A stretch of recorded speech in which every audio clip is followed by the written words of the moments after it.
اگر کوئی خاتون یہ تک کہتی تھی مجھے اپنے شوہر کی شکل اچھی نہیں لگتی، اس کے پاس شرعی رائٹ ہے کہ وہ خلا لے لے. کبھی بھی لڑکی کا قصور نہیں ہوتا. اگر خاتون بھی کسی بھی کیس میں کلپریٹ ثابت ہو رہی ہے تو اس خاتون کا باپ کلپریٹ ہے. ایک کنواری لڑکی کسی کا بے حق بے جا ناحق قتل کر دیتی ہے، اس کے باپ کو پھانسی ہونی چاہیے. پیار ہے، باشعور ہے، تو اس نے باشعور ہوتی تو قتل کرتی، باشعور ہوتی تو یہ کرتی. باشعور تو اس کو ہونا چاہیے تھا نا جس نے یہ پرورش ایسی پال کے تو مارکیٹ میں چھوڑ دی ہے کہ جو لوگوں کو قتل کر رہی ہے، لوگوں کو نقصان پہنچا رہی ہے. ہر چیز کا ذمہ دار مرد ہے. دریاب آشمینہ بچپن میں مولوی بننا چاہتے تھے لیکن ان کا خواب پورا نہیں ہوا، اور فتوے دینے والا کام یہ اب کر رہے ہیں کہ اگر خاتون صرف اتنا کہہ دے مجھے میرے شوہر کی شکل نہیں اچھی لگتی تو خلا لے سکتی ہے. کہتے ہیں کہ پاکستان میں تو ہوتا یہی ہے، خاتون کو تو پتہ بھی نہیں ہوتا اس کو کس کے ساتھ باندھا جا رہا ہے. میں بالکل کنڈیم کرتا ہوں اس بات کو. خاتون کو پتہ ہونا چاہیے اس کا شوہر کون سا ہے. اور ایک خاتون جو فیملی سسٹم میں مجبور ہو کے، اس بیچاری نے پہلے بھی نہیں کہا کہ مجھے دکھائیں تو صحیح کس کے ساتھ میرا رشتہ کرنے لگے ہیں. اب آپ اس خاتون کے اندر یہ کریج ایک ہائپوتھیٹیکلی ڈیولپ کر رہے ہیں کہ اب شادی ہو گئی ہے اور اب وہ اپنے شوہر کی شکل دیکھ کے کہتی ہے مجھے تمہاری شکل نہیں پسند، تو شرن وہ خلا لے سکتی ہے. یہ خلا لینے کی ریزن ہے؟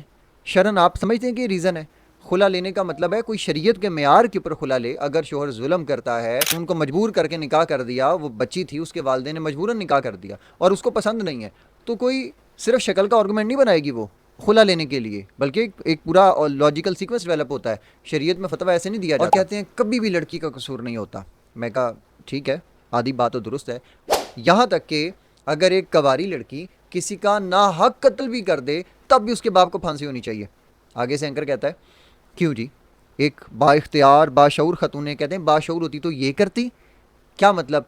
آپ سمجھ رہے ہیں کہ ساری غلطی اس کے باپ کی ہے؟ تو قرآن کا وہ اصول کہا گیا وَلَا تَزِرُ وَازِرَةٌ وِزْرَ أُخْرَىٰ کہ کسی کا بوجھ کسی دوسرے کو نہیں اٹھانا پڑے گا.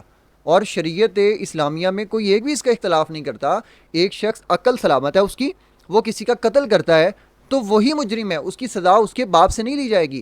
قابیل اگر حابیل کو قتل کرتا ہے تو سزا کے مستحق حضرت آدم علیہ السلام نہیں ہوتے. یہ کون سا اصول آپ بیان کر رہے ہیں؟ ہر چیز کا قصوروار مرد ہوتا ہے، چاہے اچھا ہو یا برا. بھائی برا تو قصوروار ہوگا اور وہ والد سے لازمی سوال ہوگا جس نے بچی کی تربیت اچھی نہیں کی، اور اللہ تعالیٰ قیامت والے دن اسے ضرور پکڑے گا.